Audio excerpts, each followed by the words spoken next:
นี่ครับก็คือโกเลมนะที่ผมจะลองเอามาสู้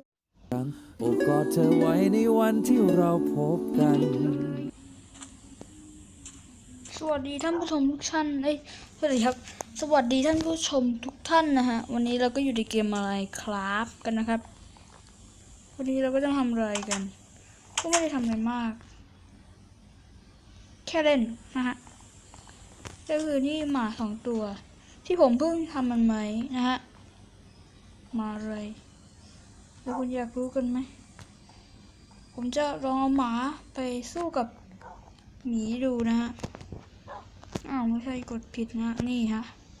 จะดูเจ้าหมา2 ตัวนี้ของผมนะมันจะรุมนะฮะ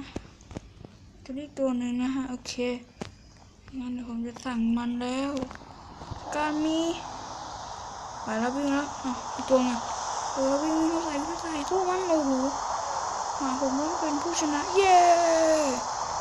แต่ถ้าเกิดเป็นไปไม่ได้หมาตัวเดียวผมสู้ไม่ได้ลองเลยนะฮะ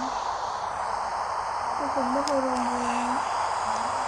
ดูกันในฝนตกด้วยไม่ได้หมายถึงนอกบ้านนะในเกมนะโอเคอะไรพี่ฟ้าเปี้ยงเลยบอกว่าทำไมมาเยอะแล้วก็พวกอะไรทุกอย่างใช่ไหมไม่มานี่หว่าโอเคเราเสียงไงฮะปิดแม่งเลยนะโอเคเดินเยอะแยะเข้าไปในบ้านต่อเลยนะและที่นี่ในนี้ก็มีก็คือของอย่างหนึ่งนี่ไงมันก็คือจูนรูเขาเรียกว่าประตูมาเอนเดอร์ดราก้อนนี่ไงเนี่ยตัวมังกรนะฮะผมจะลองเข้าไปให้ดูนะเอาหมากูมาผมไปแล้วแป๊บนึงฮะมันกำลังดิจิตอลดาวน์โหลดอยู่นะครับเป็นขอตัดคลิปก่อนนะครับโอเคครับเมื่อกี้ก็ผมก็ต้องขอกลับไพลด้วยนะโอเคพูดอ้างอิงไปหน่อยเราจะมองเข้าเมื่อกี้คือมันแบบมันค้างนะลองเข้าใหม่นะลิ้นจะค้างอีกไหมค้างแล้วกูก็จะไม่เล่นนะครับโอเคไม่ค้างนะโอเคเนี่ยประตูมาถึงประตูมังกรที่เขาว่าแล้วนะพกดาบมาเล่มเดียวดูสิครับว่ามันฟื้นหรือยังที่มันอย่างนี้ผมข้ามไปแล้วมันไม่ฟังไม่ค้างมันไม่ฟื้นล่ะนี่ครับก็คือ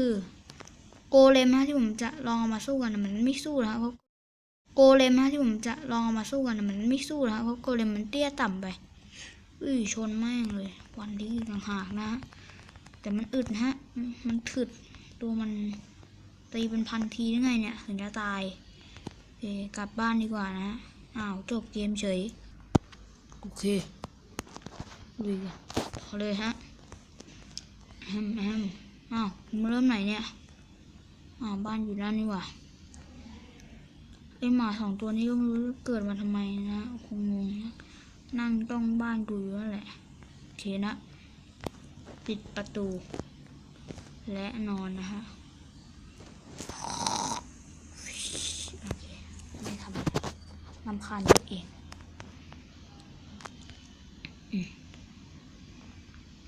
หรือว่าใครอยากให้ผมแบบเล่นแบบพิมพ์ว่านะว่าซี303นะคะก็คือ Infinity 303นะที่กระผมควรเล่นตอนตี 3กูจะตื่นทำหายว่าตอนนั้นครับพาร์ทหน้าก็คงต้องลองดูนะโอเคสำหรับพาร์ทนี้ก็ต้องขอตัวลาไปก่อนนะบ๊ายบาย